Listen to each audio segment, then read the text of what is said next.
To the next session of what is now our very well-established economics panel. I'm delighted as ever to welcome Ben Chu, who is economics editor of BBC Newsnight, Gemma Tetlow, who is the chief economist at the Institute for Government, Meredith Crowley, who is a professor at the University of Cambridge and more importantly a senior fellow of the UK in a Changing Europe, and Professor Jonathan Portes from King's College London, who is at King's College London, as I just said, and also a fellow of the UK in a Changing Europe. We'll follow the usual format, which is to say we'll have a bit of a conversation amongst ourselves. I will keep an eye on your questions as they come in on Slido. Do please vote for the questions you want me to pose to the panel, as usually there are so many questions I never quite get to the bottom of the list. So if you really want me to ask something, then vote for it and it rises up my screen.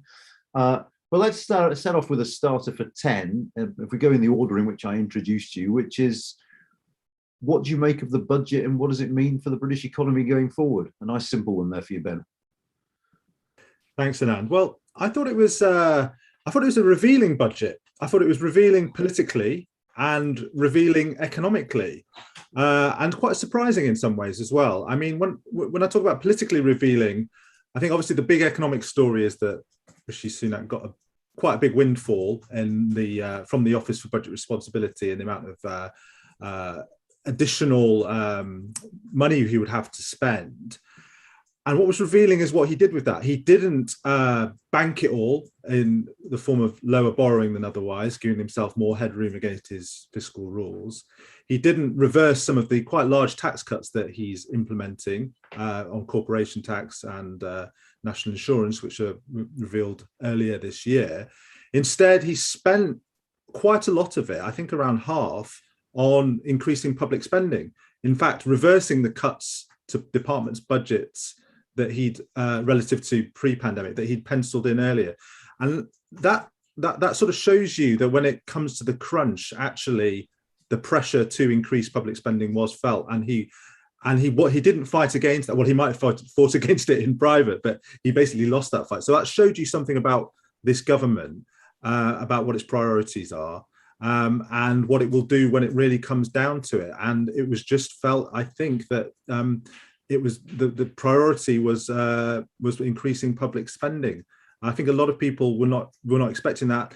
And a lot of people would not have expected the Tory government to be happy with public spending going up to 42% of or something of GDP, more than it was going into the crisis, and obviously taxation as well going up to 36%.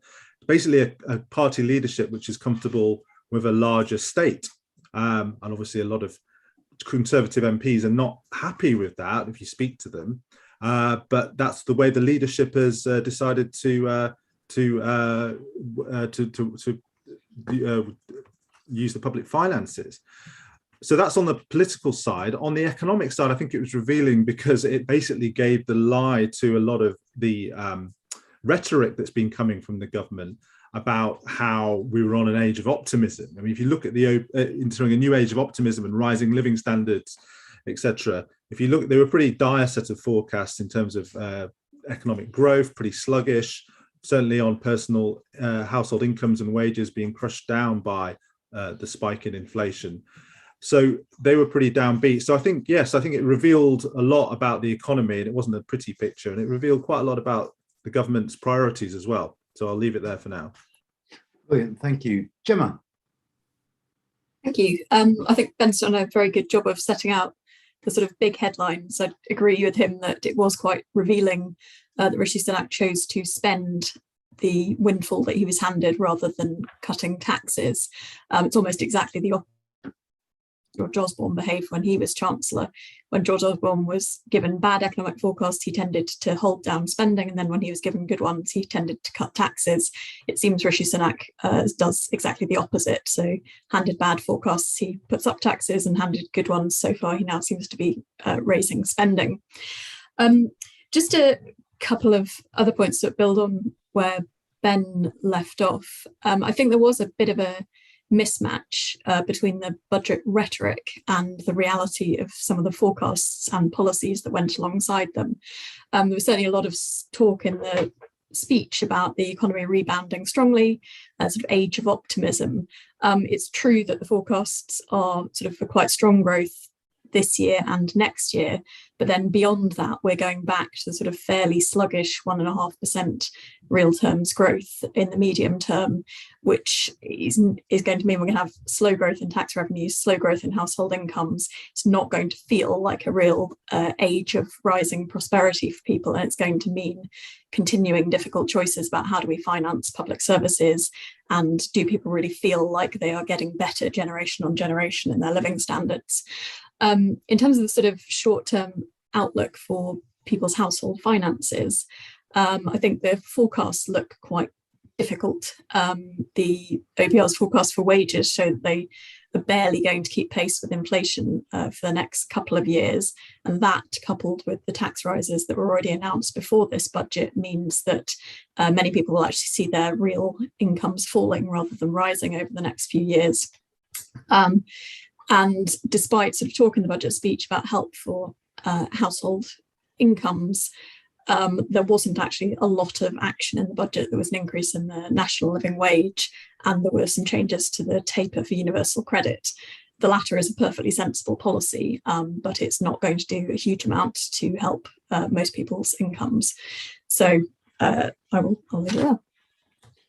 Should say politically as well that the universal credit move might not necessarily help the voters that the Tories want to hang on to. There was a very interesting piece in Politico by James Johnson this week about some focus groups he did after the budget, where he was saying that the sort of the target Tory voters, some of those red wall seats, were almost universally hostile to the budget because they saw people worse off than them being helped. They saw people better off than them getting away with it, whilst their costs of living were going up and they were getting nothing. So it's quite, I mean, the politics of this, I think, are quite interesting, but tempting though it is to turn from economics to politics for me, always. Meredith. Sure. So just continuing with, I guess, what Gemma said, I think that the disappointing thing is that we're not headed toward any kind of clear model of how we can specifically raise productivity. I mean, we've got these weak growth forecasts. And so I think one of the things, you know, there's been all, so what I was going to say is a little bit about what is the Brexit dividend? And what does the budget have to say about post-Brexit UK? And it says very little, to be frank. So the first thing, there's continued large amounts of funding for DIT to basically stay the course with what they're doing. So the same budget to continue to negotiate the free trade agreements they've been working on negotiating, you know, since 2016 with countries like New Zealand, Australia, and the USA. And there's a lot of, I guess, money in the DIT budget to basically try to support exporters in the UK reaching foreign markets. So there's a lot of information about trying to make it easier for people who don't understand how to access foreign markets to access them. And similarly, there's support around the idea of inward FDI. There's also a point around wanting to facilitate this inward investment, but and a lot of it, there's a lot of stuff about wanting to expand R&D investment, both with public funding, but also through tax credits to make it more appealing to businesses. But overall, there's not a whole lot of substance. And actually, even within the discussion in the budget statement about what has changed since Brexit, there was a little bit about the new regulatory regime that's being contemplated. So in the summer, the government put out a statement about the new regulatory regime they're going to look at. That consultation closed in October, but basically it's just a change from the European system of a very high level of legal legislative approach to regulation to a more US, Australia, Canada style principles-based regulation, but very, very little detail about what types of regulations are they looking at changing to actually enhance productivity. So this just feeds back into what Gemma was saying about we're looking at many years of continued low growth. So there's not here in the budget, in my view, a lot to help us understand how we're going to deal with regulatory issues, what types of stimulus the government's really contemplating to actually push us into a higher productivity, higher growth trajectory. We'll stop there. Thank you. And there's a nice little segue there just for me to flag up to you our divergence tracker that we started doing a few weeks ago, which tries to keep tabs on the regulatory divergence between the UK and the EU and what it might mean, which I think is going to be quite an interesting thing to follow over the months and years to come. But last but not least, Jonathan. Thanks. I think there's two interesting questions. What is this, looking at the sort of medium and long-term prospects for the British economy after COVID and Brexit? What, if anything, have we learned? What has changed since, as it were, the start of the pandemic in what we think? And so here there's, and also the British economy and also the shape of the state and the size of the state. So we have sort of two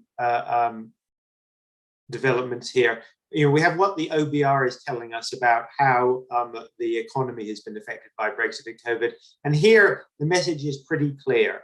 That is to say that COVID, in the OBR's view at least, and I think I tend to agree with this, I always thought that we would have something that looked pretty much like a V-shaped recovery, and that given reasonably sensible policy, there wouldn't be too much in the way of long-term adverse impacts. That's what the OBR has belatedly come to say, which is that the long-term impact of COVID is actually pretty small. They say it might knock 2% off GDP. It might even be less than that, in my view. It's not clear to me that COVID has done very much in the way of long-term damage to the UK economy. What about Brexit? Well, here the OBR is saying, again, nothing has changed since before COVID. We've had 6 months or so of data since Brexit, and that data is consistent with what the OBR and most other economists had said before Brexit happened, which is that Brexit's impact will be felt mainly through a reduction in trade flows, that in particular, reducing trade between the UK and the EU. That has been what's observed so far. Of course, it is still very early days. We do not know the extent to which what's happened in the first 6 months will prove to be permanent. It could get worse, it could get better. But so far, at least, the data is consistent with what the OBR and what other economists had expected. In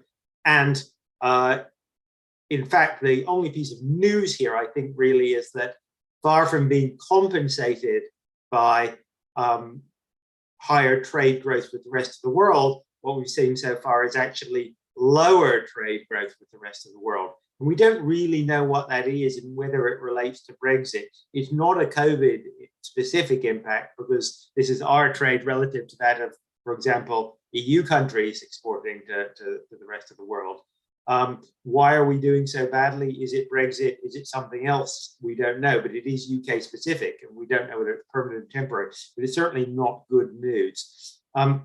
And it's those two impacts, the relatively small negative long-term impact of COVID and the somewhat larger long-term negative impact of Brexit, which lead the OBR to conclude we're on this low growth path. And that is, I think, sort of frankly, just pretty depressing, particularly given, as others have said, there isn't anything obvious in the budget as yet, which is going to change that trajectory. There is some extra money for transport and infrastructure. But, and I think this is the key sort of takeaway from me, is that this other famous OBR chart, which many of you will have seen, showing what we spend our money on and how what our money is spent on has shifted over the past 50 years, showing this very large growth in spending on the NHS, actually surprisingly little growth in spending in pensions. So this idea that somehow it's the pensioners, it's triple lock, it's pensioner welfare that's taking all the extra money, this really just isn't true. It's just not supported in the data. It's a comforting myth people are telling themselves. It is true the NHS and healthcare are getting a lot of extra money.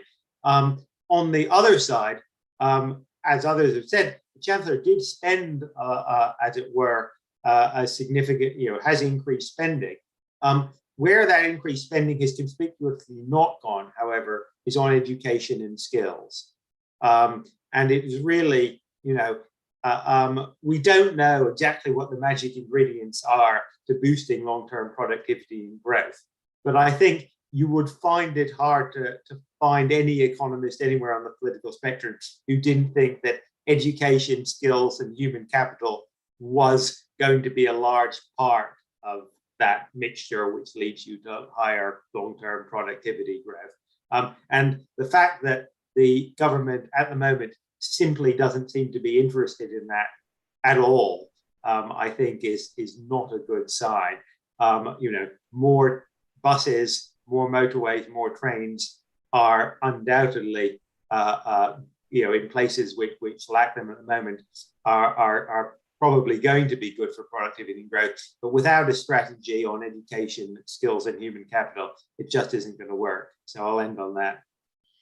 Okay, I'll congratulate you all on doing a sterling job on anticipating and half answering my later questions, which is confusing me. Just one thing before we move on, we've got a load of questions in, is one of the things a lot of commentators have said about this budget is they assume that the Chancellor intends to try and cut taxes as we approach another election. But what you've all said about growth, or what some of you said about growth and about the potential implications for tax revenue, means that that's far from a foregone conclusion that he's going to have the headroom to do that, isn't it? I'm happy to. He used most of the upgrade in the medium term to kind of put some headroom against his fiscal rule. So he's got about £25 billion of headroom against that fiscal rule in that year that we're expecting the election. So if the forecasts turn out to be exactly right, then there is money there to do some pre-election tax giveaways. But that kind of headroom is easily within the bounds of pretty modest adjustments in economic forecasts over a 3-year period. So yes, there's not a huge amount of wiggle room there. And to what extent should we worry about the spectre of inflation, given some of the forecasts for next year?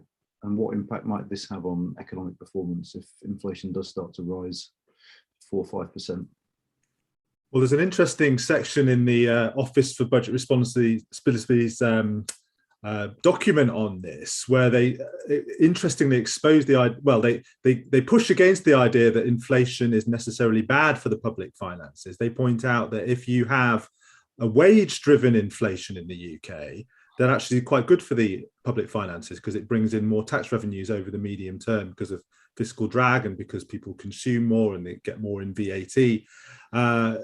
If it's imported inflation, that's that's cost push inflation from the things we're importing. It's less good, but even over the medium term, interestingly, it evens out because of higher receipts. So for the public finances, inflation is a sort of, it depends where that inflation is coming from. But of course, that's not to say that inflation is good for the overall economy, certainly not for households, because wherever it comes from, higher inflation means lower living standards, because that eats into those nominal pay increases. And there's all sorts of other negative effects from inflation as well.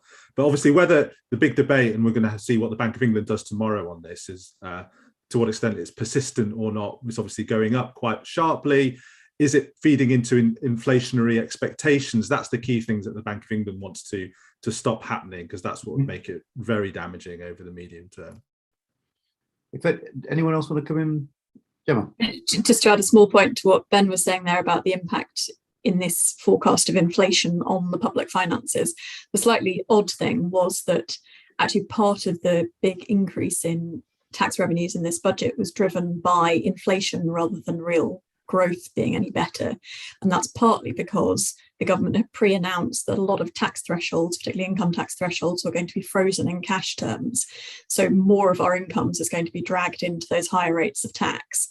But exactly as Ben said, if that's good for the Exchequer, then it's bad for someone and it's bad for us, because we're paying a higher effective rate of tax on our income than we would otherwise have been expecting to. Interesting. I suppose the other thing we should touch on is what the OBR said about the medium-term impact of Brexit on growth. They came out with a figure of 4%. Was there anything at all in this that you found surprising or worthy of comment, given that we all said it before? Meredith, did you? Yeah, no. I mean, economists haven't changed their forecasts, have they, on this? No, I mean, and neither has the OBR, because the data that we have so far is consistent with the consensus of forecasts. So in terms of, the only hard data we have so far is on trade. That data is very much consistent. As I said, things could get better, they could get worse. You can argue that, okay, we'll adapt, trade will recover, or you can argue actually this is just the beginning of a process in which the UK gets increasingly shut out of supply chains, increasingly regarded as a peripheral rather than the core market. So trade will, so it could go either way. But at the moment, we don't have good information that leads us to change our forecast in terms of trade.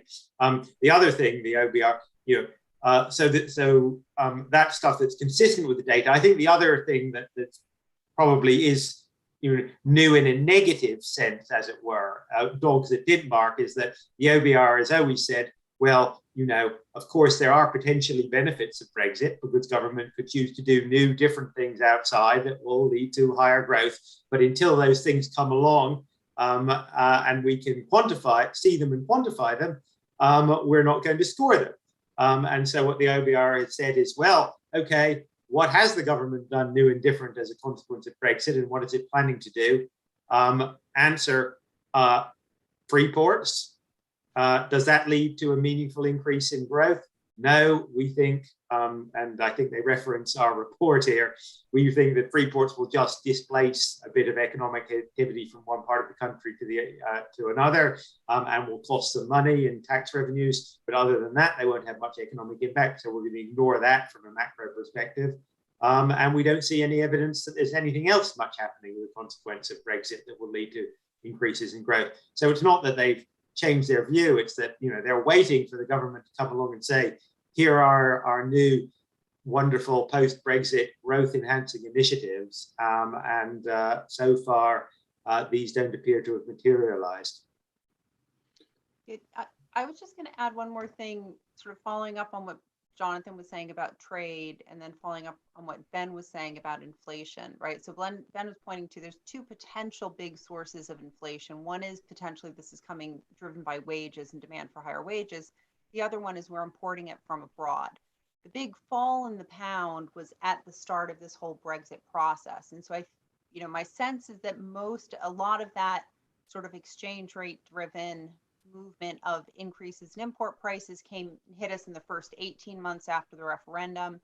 Now any further increases in prices of imports and imported inflation is going to be driven by some of the supply chain disruptions, which I think are temporary. I actually think where wage-driven inflation might be good for the exchequer in the short run, it's potentially much more damaging for the economy in the long run, because a wage-driven inflation that goes with higher prices gives people no improvement in their real income, and then you could get into this spiraling effect. And I think the question is, where is the pressure from wages coming from? I think some of it at the low end of the distribution is coming from people who were on various work supplement programs. So people who were getting credits during the big Brexit shutdown, during the big COVID shutdowns, now have a different sense of what they're worth. And that has made, I think, people more concerned about whether they're getting a fair wage. And if this type of view of people's own wage, this pressure keeps building, that can put you into a dangerous spiral with inflation. And so I think there's potentially a very sort of a long-term kind of problem we could face in that hand. The imported inflation, I think, is more of a temporary phenomenon, that if that's the main source, that won't be persistent. I think the wage-driven inflation could have much more of a negative impact in the long run. It's worth adding, Anand, I'm sure Jonathan's made this point a lot, that the wage figures at the moment are rising very fast on the headline figures, but they're very distorted because of the impact of the pandemic on a year ago, and those wages aren't being felt uniformly across all sectors. I mean, there's certain sectors like HGV drivers and certain agricultural workers which are seeing very strong, meat processing workers, etc. But it's not a uniform thing yet. And the key is really what are our expectations going to change so that people start demanding across the board much higher wage settlements. And if you see, that's what the Bank of England is terrified of and what it wants to nip in the bud. Whether they're right to be acting soon, so soon now, as is widely expected in the markets at least, is another question. It was a curious thing at Tory conference to watch the Prime Minister essentially encouraging people to ask for higher wages, which I've not really seen before. But Gemma, did you want to come in on this at all, seeing as everyone else said? You don't have to, but I just thought I'd ask. No, I mean, we might as well deal with it now, which is the sort of other side of Brexit, which is, and Jonathan touched on this, we've got free ports, but for all David Frost's rhetoric and the sort of review of retained EU law, are we any closer to knowing what the regulatory benefits of Brexit might be? What other area, what are the areas in which the UK might hope to make the most of its newfound autonomy, or are we still slightly in the dark? So I'll give one small example that was in the Chancellor's statement. It was a little bit vague, but I think, and it's not highlighted, I think, because the affected groups don't really think it's a very good change, but land use and agricultural land use is fundamentally changing. So DEFRA's new plan is to look at the use of all agricultural land and move it. They're running a pilot this year on sustainable agriculture, and next year they're going to look at something where they're going to start paying farmers, I think, to rewild land. And then there's also another 2 years down the line, there's another program that's going to look at using agricultural land for things like creating new salt marshes, flood control, and things such as that. So I think that's something that wasn't feasible or easily feasible under the common agricultural policy. And I think for humanity, it's probably good to rethink an ecological use of land. I think for many farmers, this could turn out to be a negative. And I think many farmers want to continue to use their land for agriculture. And they're not necessarily excited about the idea of a new DEFRA plan to start paying them to do different things with their land when they don't know how much they'll be paid and they don't know how it's really going to affect them. So I think that's a big fundamental change that, brings the UK into a sort of greener world, carbon sinking, etc. But it's only in one sector. I think regulation more generally, I think, the question is, if you switch from a German style or French style regulatory regime where you have all of the detail of how you want to regulate a sector spelled out in excruciating legislation to what is proposed as a principles type regulatory environment in which you just kind of state in the legislation what the objective is, and then you have a lot of flexibility for the regulator to achieve the objective through rulemaking. That's what they do in other countries like the US. It works well. Whether it's going to lead to huge dividends for business in the UK remains to be seen. It might be that there is, the proposal for how to think about creating new regulation is going to be a common law proposal. It might be sort of more natural for British business people to think that that's an easier regime for them to work in. But in terms of specifics, like which sectors are affected by which which regulations, and which regulations are we going to scrap and replace by something that's more agile, that still hasn't been laid out clearly. And so at the moment, it's just we're shifting the regulatory framework, we think, but switching to a more,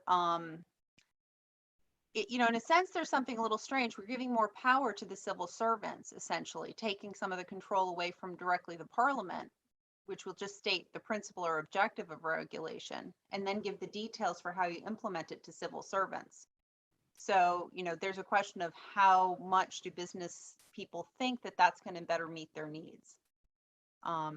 It might work, but it might just be a different approach to achieving the same objective that's going to be roughly the same cost. But in terms of substance, it seems to me you're saying we're none the wiser.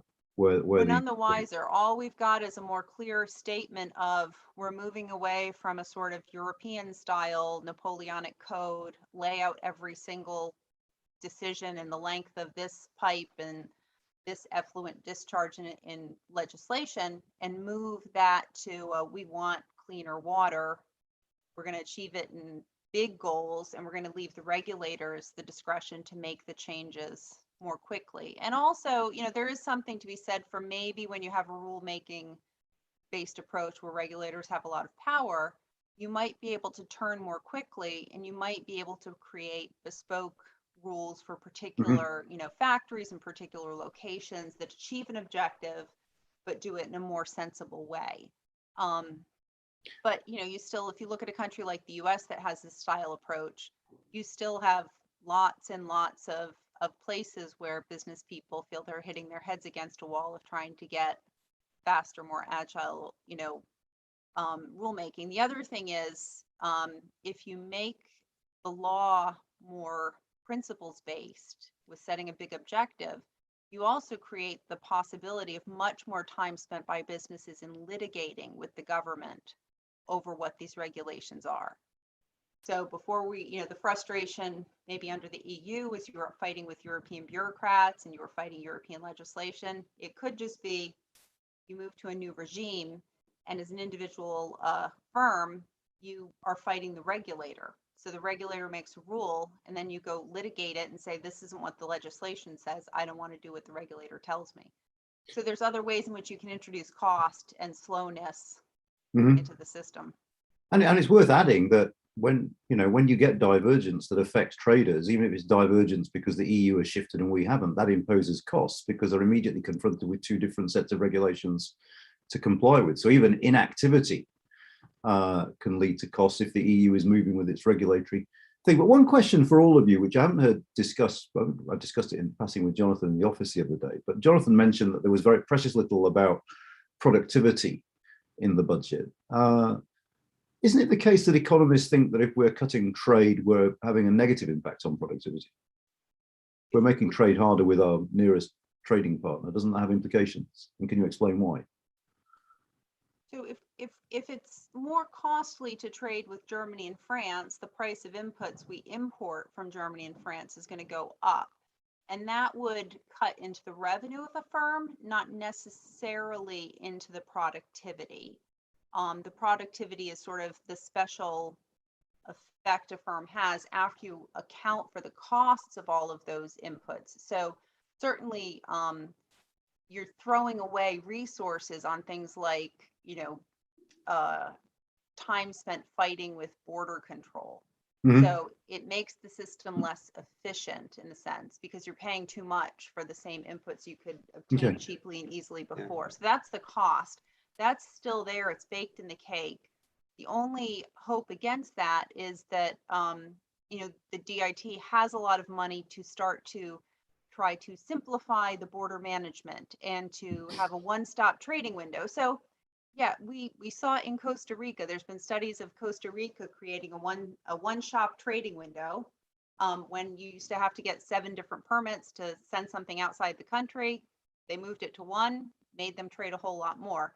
But it's a little bit different in Britain because you had a 0-stop trading system and now you've introduced a multi-stop trading system, and now they're going to try to refine it down to one window. So I mean, I think the wider impacts of trade and productivity, the sort of direct impact of trade of trading barriers on how rich we are is pretty obvious. If it's the standard theory of comparative advantage. We do things better than some countries. They do some things better than us. If we can trade, we can take advantage of that. That's simple. The question on productivity, though, beyond that, is whether being more open to trade makes you more productive, makes your firms actually, so not just a static comparative advantage, but makes your firms work better. And I think what most economists in the UK think is that the experience of EU membership has shown that for the UK at least, that does work.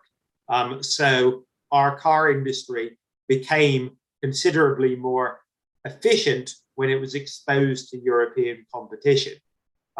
So prior to Brexit, we exported most of the cars we made here. And we imported most of the ones we consumed here from elsewhere in Europe and to Europe. So we were competing. Our firms compete with European ones in a larger market. And the question is, to what extent, when you take away those competitive pressures, that British firms just become lazier, have less of an incentive to innovate than they would if they faced competition from Europeans. And that I think it's quite a lot harder to quantify than the direct impact of trade barriers. But I think experience in the UK since EU membership suggests that it is at least it did have some role in improving the efficiency of British industry over time. Whether that effect will work in reverse, we don't know yet. Okay, so we don't know if there's a reverse. That's interesting. But you would assume there is, would you? I would assume there is. I mean, I would assume that if you suddenly, if we suddenly said, for example, that UK academics couldn't get a job in European universities and Europeans couldn't get a job here, that would make you and me just a bit lazier and a bit less likely to. Hard to imagine. Hard to imagine, I know.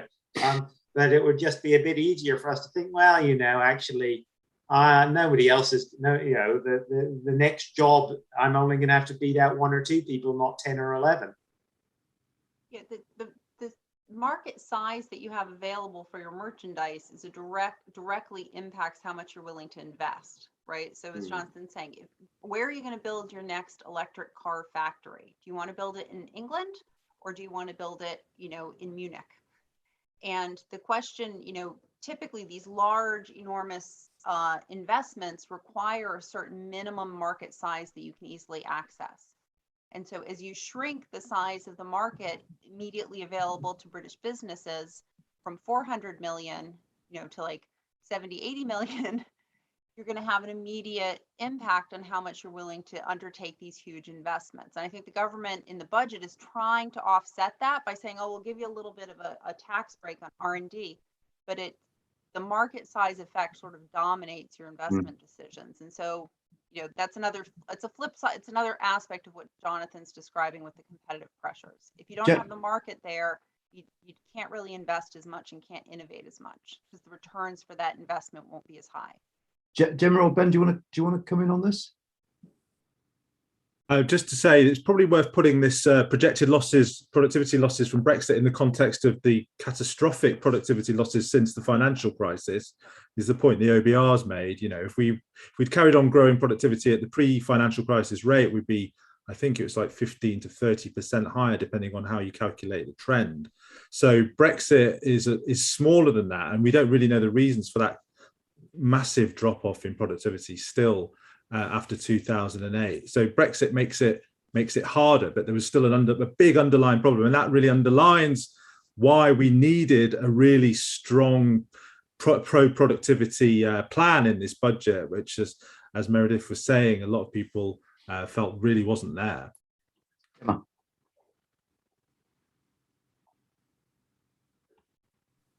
Sorry, did you ask me? Sorry, I lost you there.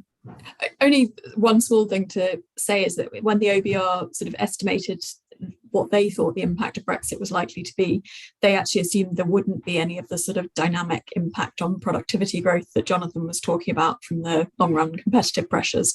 So in a sense, their sort of 4% impact was somewhat cautious because it was mainly assuming the sort of static effects that smaller trading markets would have. Obviously, as time goes on, we're never really going to know whether the low rate of productivity growth that we see happening is because of Brexit or simply because of other factors that would anyway have been there in the UK economy. Which brings us nicely to a question from James Lynch, who's asking, how can you disentangle the economic impacts of Brexit versus those of COVID? Can you?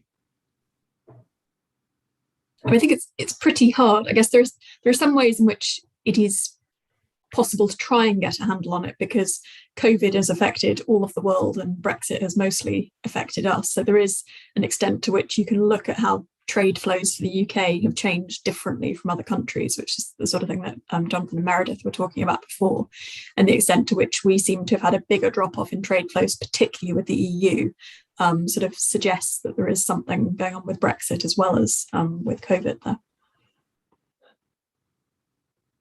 I suppose I shouldn't miss a chance to push you in the direction of our thing, Brexit or COVID, which is on our website, where we try to sort of disentangle some of these effects. But do any of you want to add to that, or we can keep on going? There's a lot of questions I've failed to get to as yet. We can keep going. Okay. It's a question from Helen Rennie Smith. which I think is about the Resolution Foundation figure. Is it true that there is going to be a £3,000 increase in tax burden for the average household? It's a number we've seen bandied about. Chance to slag off another think tank if you want, but what do we make of that number, if anything? I actually haven't tried to reverse engineer their number. I mean, their analysis is generally good, so I would. And the Treasury haven't denied it, as far as I'm aware. Not that I've seen. I mean, this Rishi Sunak in the last, obviously not this budget, but the previous two did do some pretty large tax rises. So the broad picture of this having been a parliament of pretty sizable tax rises and spending increases is certainly broadly the picture. I mean, if you add up the corporation taxes and the national insurance taxes and divide it by the population, I presume you get a pretty hefty figure. And I've not tried to reverse engineer it either, but it's not that surprising in the context that these are historically large tax rises over a year, I think. There's a question from Alwyn Smith, which feeds into something I was going to ask about, which is how COVID and Brexit impact on the levelling up agenda. I suppose I'd add to that mix. Presumably what Jonathan was saying about productivity doesn't augur well for that levelling up agenda either, as it seems to me that productivity is one of the keys to levelling up. But maybe I'm mistaken. But what do we take away from this budget in terms of that levelling up agenda? Well, I mean, I think, there was some relatively significant new investment in transport, particularly aimed at improving connectivity outside London and the southeast. So you can take that as a sort of down payment of levelling up. But I mean, the fairly obvious problem with trying to answer your question is that we're still waiting for a reasonably coherent definition of what levelling up is, and how would we know it if we see it? If one of your measures, for example, was simply that that levelling up was a reduction in the productivity differential between London, the southeast, and the rest of the country, maybe COVID will help by hitting London, and Brexit will help by hitting London and the southeast harder than the rest of the country. That's one potential metric you could get at. If the metric is that there is a greater dispersion of skilled jobs, which I think is some of what people are sort of grappling with, then again you could argue that COVID and indeed more general technological forces over time will provide an additional push in that direction. Although I think it's too early to be sure, and you could just as easily see that what happens is that London and the southeast become, that people still feel the need to live in the greater London southeast area, even if not in the centre. If you think that if you define levelling up more broadly as reducing the structural inequalities in our society, whether those are of geography or of other things like ethnicity, gender, and age, for example, then to my mind, particularly given the lack of focus or investment on education and skills, it's hard to see that this gets us any closer. So maybe I could add, because one of the things I was interested in looking at was what was going on with free ports, and this question of, free ports were sold as this big aspect of leveling up. And so I went back and actually ONS over the summer, but again in October, did some analysis of foreign direct investment into the UK in terms of geographical dispersion. And one of the big things is, again, London dominates in terms of the location of inward FDI into the UK. But they also did a bit of a breakdown according to sector. And one of the things that comes out is other regions, Scotland, the West Midlands, Northwest, they get a fair amount of still inward FDI for manufacturing. So this is a kind of old story, but the parts of the UK where, we think of it somewhat depressed, there's still locations of significant amounts of foreign investment. So Britain receives, roughly, it's the house of 1/4 of the US's outward FDI that goes into Europe, where Europe for the US is defined as including Russia, Turkey, Switzerland.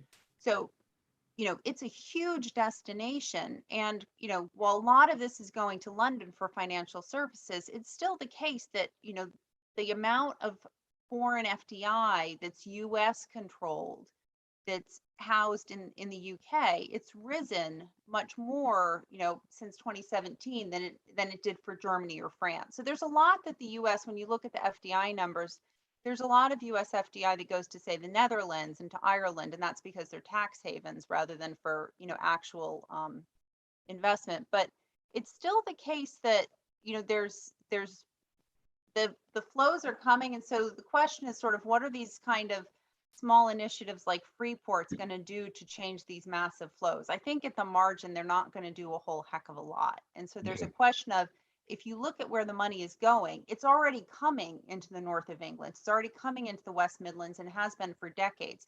So it might not be as much as people would like to have there, and it might not be enough to support a lot of jobs. But it's not the case that, suddenly opening up a small Freeport with a slightly depreciated capital and, enhanced R&D incentives is really going to cause big changes to these massive flows. So I think. Okay, Gemma, did you want to come in on levelling up? I think Jonathan did a good job of summarising it, and Meredith as well, so I'll leave it there. Ben, did you want to? Yeah, just to add, I mean, it was interesting. I think it was in the Tory conference speech when Boris Johnson was trying to frame levelling up as a kind of Pareto improvement, i.e. so it helps some people, but it doesn't come at the expense of others. Well, if you buy the analysis that Freeport's just shift activity from somewhere else, that's not a Pareto improvement. I mean, I think broadly on levelling up, I think a lot of people in the sector are waiting for the white paper on this, and also the devolution piece, which is wrapped up into it. Because as Jonathan said, there is more money for transport, there is more money in many areas, but how much autonomy are places, mayoralties, whatever local authority is going to have in spending it and dictating where it goes? Because for them, speak to a lot of people, that's the key piece of levelling up. It's enabling people to decide what their own priorities are, and they think they'll spend it much better than the approach which we've seen quite a lot of from this government over the past few years, which is a centralised pot which places bid into. And that's, for them, that's not the right way to go for levelling up. So I think there's still a big space to be filled, not only, as Jonathan said, on the definition, but also the mechanics about how all this is going to work. And I suppose on those pots, there's two things to be said. The first is that those places with the resources tend to be able to put better bids in. And the places with economics teams in their council chambers are able to do that more professionally. But secondly, the sums are relatively small, and so it's not going to address the sort of structural issues that it's more the kind of sugar rush levelling up that Michael Gove talked about, rather than the structural levelling up that Jonathan mentioned. Then again, I have to say the sugar rush levelling up might be electorally effective in the short term, but we'll wait and see. Now, I have to ask this question because Jill Rutter told me to ask it. I think she's gone off to play tennis, which is outrageous. But what she wanted me to ask you was whether or not net zero is going to necessitate tax rises, even though the Treasury claims it won't. But to reach our net zero target, isn't it going to cost us at some point? Yeah, well, if you read the analysis of the Climate Change Committee and also sort of read between the lines of the OBR, they seem to me to be suggesting that particularly the domestic heating decarbonisation piece is quite underfunded by the Treasury. And they're suggesting that, because if you look at what the heat and building strategy, it's basically saying that the private sector will be encouraged, will basically provide all the financing for this, and the government will do its job by a few subsidies, but mainly by setting regulation, encouraging innovation to get these things to be cheaper.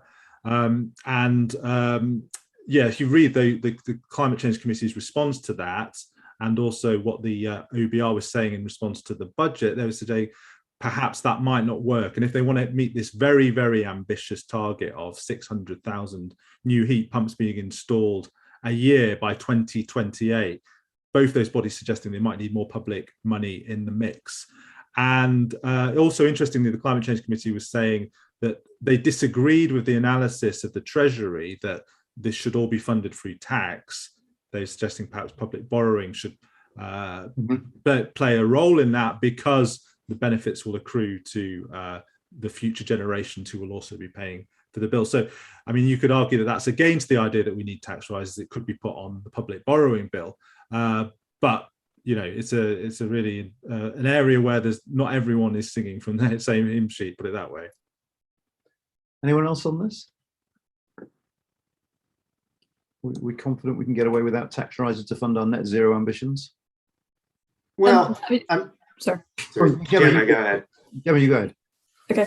I was only going to say that there clearly is a cost to this. And as Ben was sort of alluding to, there's a question of, do you meet that by raising taxes in whatever way that is, whether you raise that through taxes that is also targeted at trying to discourage carbon emissions, or whether you just raise taxes in general and then spend the money publicly to make the investments that are needed, or whether you rely much more heavily on regulation and forcing the private sector to make the changes and invest the money themselves and do it that way. I think the real question is, how do you decide to distribute the burden for those who can't afford to make those investments for themselves up front?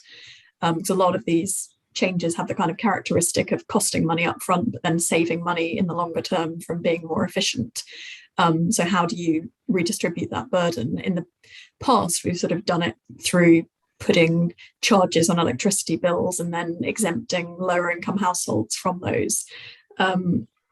You could do that much more explicitly and be much more redistributive using the tax system and explicitly offering grants to people who can't afford to make those investments themselves.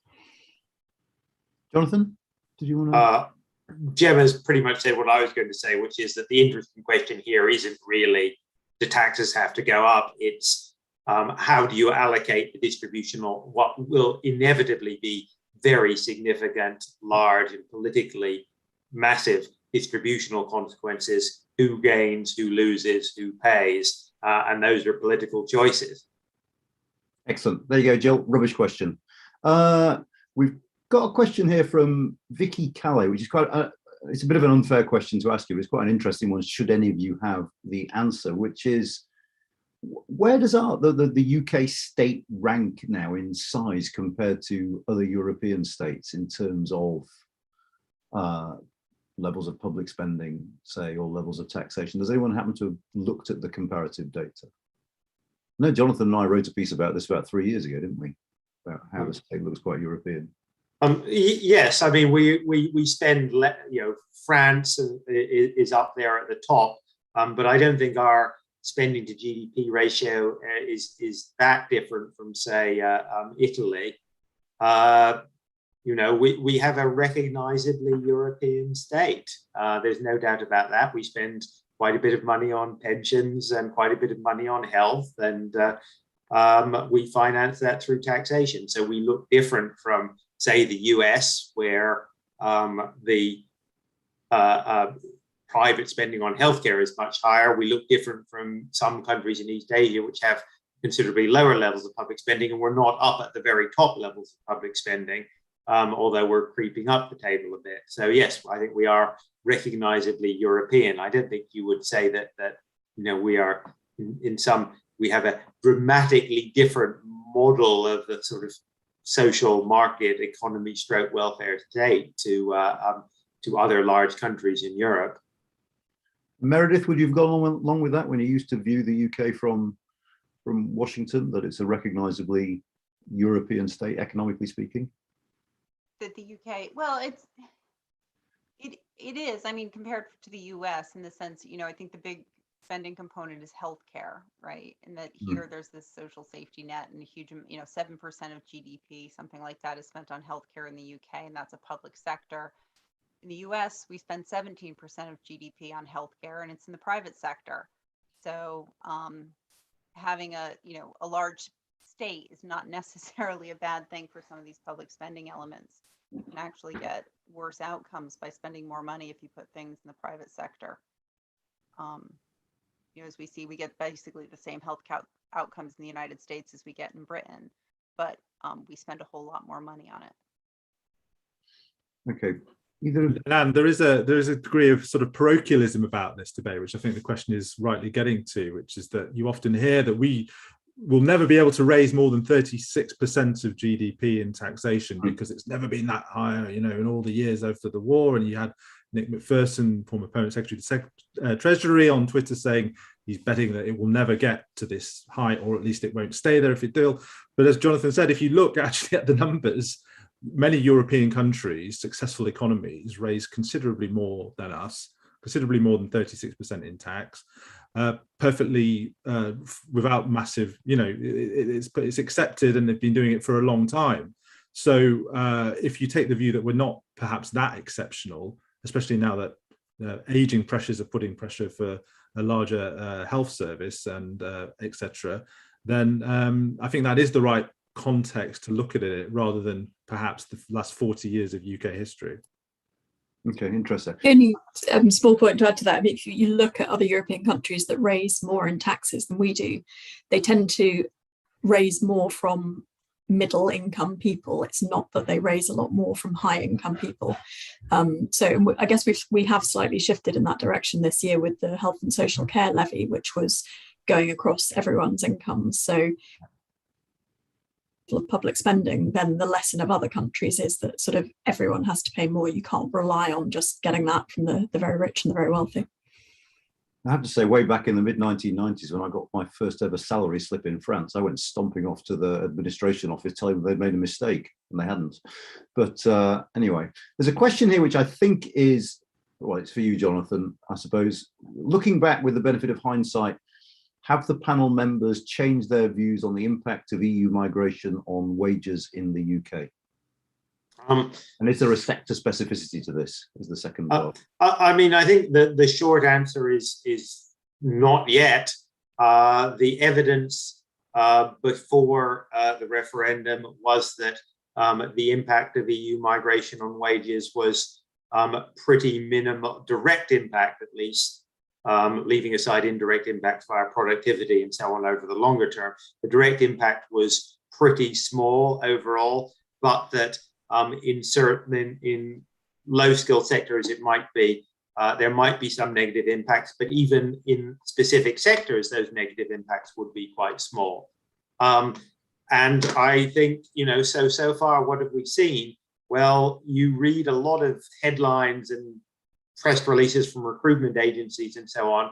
But the fact is that over the past 6 months, as the economy has reopened, the biggest sector where EU migrants are employed, I think, or certainly where the big sector where a lot of the people have said that shortages have arisen and EU migrants aren't coming back, is the accommodation and food services sector. That sector, wages have not recovered to pre-pandemic levels, and in the past 6 months, according to the ONS and HMRC data, real wages in that sector have actually been falling, right? So that does not tell you that there was something radically wrong with our models. Now, it is almost certainly true that in the HGV sector, a combination of factors, both domestically generated and migration related, have led to a very acute shortage in a bottleneck sector. And there, I think, we didn't have much evidence pre-pandemic, but common sense and theory would tell you that in the short term, there is likely to be a wage response, and almost certainly there has been a significant wage response in that sector. But that doesn't, that's, as I said, I think that's what I would have expected in any sector, in any small, important sector where you saw a very sudden, abrupt shortage of labor for whatever reason. You'd expect a rise in prices, a rise in wages as well as a rise in prices.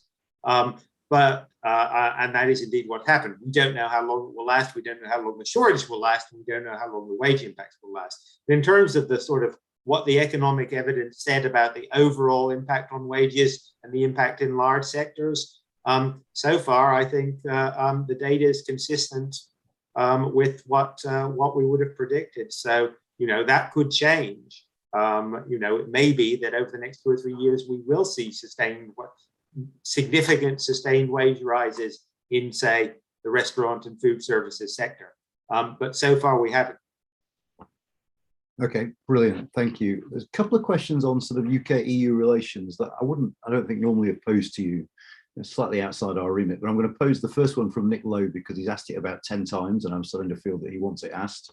And I'm going to ask the other one because it's been voted to the top. Oh, incidentally, breaking news, India have won a cricket match, which is very good news for some of us. Anyway, next question is, how should the government address the worsening trade imbalance in goods between the UK and the EU? Should the government worry about the trade imbalance in goods between the UK and the EU, I suppose, is the prior question. Meredith? No. It shouldn't. No, I think this is this question comes up continually where there's a concern about, so I think the question is, if you're running a trade deficit against a partner, specific bilateral partner, what does that mean? It means you're getting an income inflow, an investment inflow from that bilateral partner. So there's capital flowing into the country. So that means that those foreigners think this is a good place to be investing. So if Germans want to invest in Britain and we don't really want to invest in Germany, there's nothing wrong with that. So I don't think this idea of trade deficits, we should have a zero trade balance with all of our trading partners. The trade deficit is less driven by sort of micro things of the trade sector, more driven by macroeconomic environment and sort of what return you can get on savings. So in some sense, a deficit against a specific partner is a measure of how attractive the place is potentially for investment. Or in Britain's case, it might be that it looks like it's on a little bit of a sale at the moment if you're trying to invest in assets here. I suppose a slightly facetious answer to the question would be that if the UK government put in place the checks it's meant to under the terms of the TCA on goods coming in from the EU, the trade balance might change a little bit. But does anyone else want to come in on this? I mean, it might, but as Meredith says, it's macro factors that drive it. To put it even more simply than Meredith did, I run a large deficit with Waitrose and a large surplus with King's College London. Neither of those are in themselves a cause for concern. It would be if the overall deficit or surplus is what matters. Jonathan buys a lot of avocados and smashes them at home, I imagine. Either of the other two want to come in on this? All right, well, this is the top voted question, and I'm not sure it's going to be easy to answer, but. Well, no, I think, we are worried about, we are worried, what is worrying us at the moment should be the fact that our trade overall is shrinking, both exports and imports. We're becoming a less open economy. We are becoming, to the extent that we already had a trade deficit, and this shrinkage is not helping, since exports are shrinking just as imports isn't helping. We are becoming, if anything, less competitive. Our firms are doing less well in international markets. All those are a major concern. If there are specific reasons why we are becoming, other than Brexit, which is a fact, that are meaning we are becoming specifically less competitive in EU markets for other things that we can do something about, then we should do something about that, but not because we're specifically worried about the headline deficit with Germany any more than we should be worried about the headline deficit with with the we used to be worried about, say, the headline deficit with Saudi Arabia or wherever we import oil from. That's It's just not in itself the problem, and therefore the solutions are not to be, there is a problem, but that isn't it, and the solutions are not to be found by focusing on bilateral deficits or surpluses. And I suppose, given residual restrictions, and the jury is still out when it comes to services trade, would that be fair to say? The full impacts of Brexit on services trade are yet to be felt. I think the jury's still out. I think we don't quite know. Okay. So David Glover's question is, what are the likely outcomes of a trade war with the EU? And I suppose for you lot, we can rephrase that slightly as, economically, would imposition of tariffs and things like that have a massive impact that we should be concerned about now? So we could compare it to the US-China trade war. Hopefully it won't come to this. But we could compare it to what happened with the US-China trade war, because we saw some things that were less expected.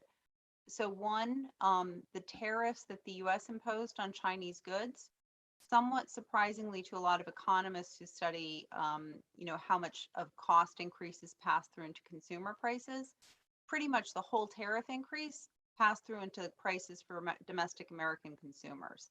So prices went up a lot in America, but goods actually constitute a pretty small fraction of the total spending of most households. They spend a lot on services as well. So even though there was in some goods, you know, a 25% tariff imposed and this fully raised the price of goods from China, you know, the impact was there. It was costly to American consumers, but not quite devastating, because we don't, you know, I think for Britain being much smaller than the EU relative to, say, the US and China, which are more, maybe less uneven in size, the damage could be much more significant because the UK is more deeply entrenched in European supply chains for its own production. So that could be much more devastating. You know, for example, the statement in the Chancellor's budget about base was that they wanted to put a lot of future investment into things like aerospace. But our aerospace sector is deeply, deeply ingrained in Europe's. So you can't really build these things without parts coming in from Europe. And so if you're going to have a trade war disrupting that key sector that you have as a sort of idea that this could be one of our growth engines, that sounds pretty bad. The idea that, yeah, it just seems ludicrous that Britain could even contemplate getting involved in a trade war with Europe. It's so self-harmful. It was silly for the US to do it. They've been trying to dig themselves out of it gently, and it's been really tricky for both the US and China to de-escalate that. So you really don't want to go down that route. Does anyone else want to come in on this? I suppose, Anand, it's a case of dust off your UK and EU no deal Brexit scenario economic impact. Oh, we're there. For the for the very worst case. I mean, the TCA falls away, then you basically got a similar scenario to the no deal. I mean, just a point about all these car companies announcing new investment, that's on the basis that we had the TCA in place. It seems to me that that's a very large part of vulnerability for the UK. If the EU was to say, well, we're not going to allow you to export cars to the EU, a lot of that the case for that investment would collapse basically. So whether it would be as bad as a no deal would obviously depend on what measures were taken, and I think there's some it probably wouldn't be they wouldn't go full on tariffs on everything, but that's the sort of the worst case scenario, and choose your place on the spectrum between that and where we are at the moment in terms of the economic damage, I would have thought. Anyone else want to? You don't have to if you don't want to. There's a couple of ones here on whether we should be concerned about a rise in interest rates and whether that will have any noticeable impacts. I mean, they're very, very low at the moment, it seems to me. So small rise, I wonder if it'll have that much impact. But is that a sign of things to come? Is it something to be worried about in the future, rising interest rates?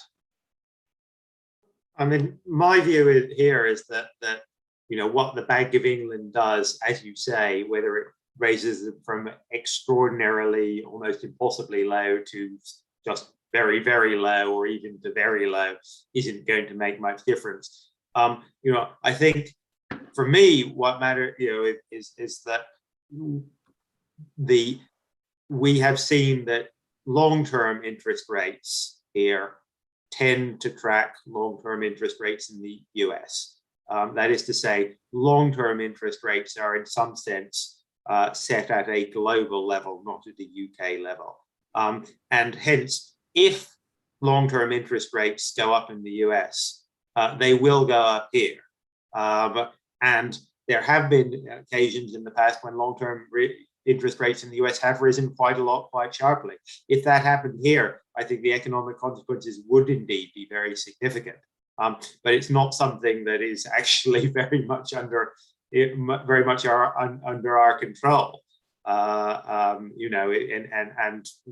certainly not under the control of the Bank of England, and really doesn't have very much to do with what happens in the UK economy. But if long-term interest rates in the US go up, they will go up globally, they will go up here, and that will have some pretty significant economic impacts, both on government finances, but also on household finances and the investment climate. Anyone else want to come in on this? I think the question is, why are they rising? Are they rising because productivity and growth are taking off? Therefore, the economy is stronger. That's a good reason for interest rates to rise to more normal levels. Are they, on the other hand, are they rising because we've got stagflation here and we've got inflation that needs to be taken under control? That's a very bad context for rates to be rising. And then the other part of it is, are they rising because the Bank of England is worried about inflation and they're putting them up prematurely? Which is, if you look at the yield curve, that is kind of what markets expect. They expect the bank is going to raise them and then have to cut them again because the economy won't be strong enough to bear them. That's a bad reason to, that's a reason to fear them as well.